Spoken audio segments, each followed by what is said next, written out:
কোথাও বসেছে জমজমাট গানের আসর, কোথাও বা বন্ধুরা একসাথে মেতে উঠেছে আড্ডায়। কেউ বা এসেছেন পরিবার পরিজন নিয়ে বিশুদ্ধ বাতাসে শ্বাস নিতে। এ দেখে মনে হতে পারে এটি কোনো বিনোদন কেন্দ্রের অবস্থা। এটি উত্তরাঞ্চলের তিস্তা সেতু খ্যাত মাওলানা ভাসানী সেতু। বহুল প্রতীক্ষিত স্বপ্নের এই সেতু উদ্বোধনের পর রংপুর বিভাগের বিভিন্ন জায়গার লোকজন দলবল নিয়ে ছুটে আসছেন তিস্তা পারে। আনন্দে সময় পার করছেন তারা। গত ২০ আগস্ট সেতুটি উদ্বোধনের পর থেকেই যানবাহন চলাচলের জন্য উন্মুক্ত হওয়ায় পুরো অঞ্চল জুড়ে অর্থনৈতিক কর্মকাণ্ডে উন্নতির আশা করছেন দর্শনার্থীরা। উদ্বোধনের পর থেকেই বিভিন্ন জায়গা থেকে দূর দূরান্ত থেকে দর্শনার্থীরা আসছে এবং প্রতিদিন দেখা যায় কয়েক হাজার লোক আসে। এখানে মনে হচ্ছে যে অস্থায়ী মেলা একটা স্থায়ী মেলার মতো পরিণত হয়ে গেছে।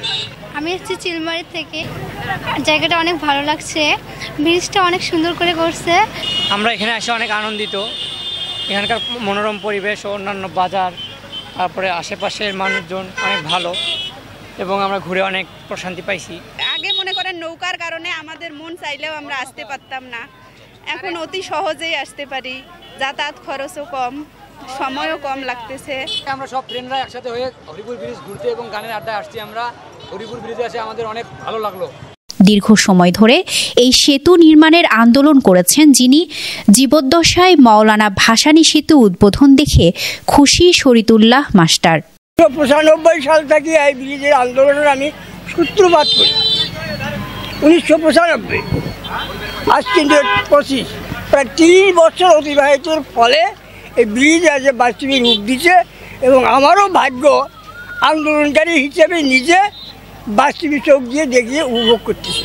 এই তিস্তা ব্রিজের কারণে উত্তরবঙ্গের লোককে দক্ষিণবঙ্গের লোকে বলে বস্তারা করিয়া মংলা আর মফিজের এলাকার লোক।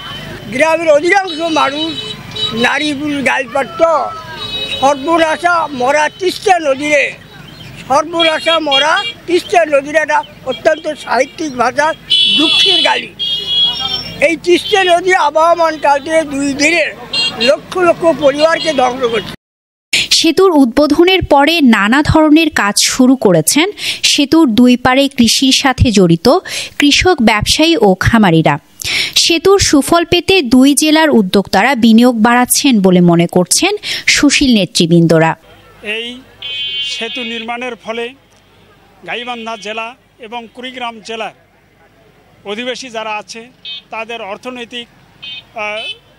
অর্থনীতির চাকা ঘুরে দাঁড়াবে, এইটি আশাবাদ এই এলাকার মানুষের। নবনির্মিত 1490 মিটার দীর্ঘ মাওলানা ভাসানী সেতু উদ্বোধনের পরেই পুরো অঞ্চল জুড়ে সবার মাঝে দেখা দিয়েছে প্রাণচাঞ্চল্য। পরিবর্তনের হাওয়া বইতে শুরু করেছে ব্রিজের 2 প্রান্তের জনপদে। দৈনিক করতোয়া, রংপুর।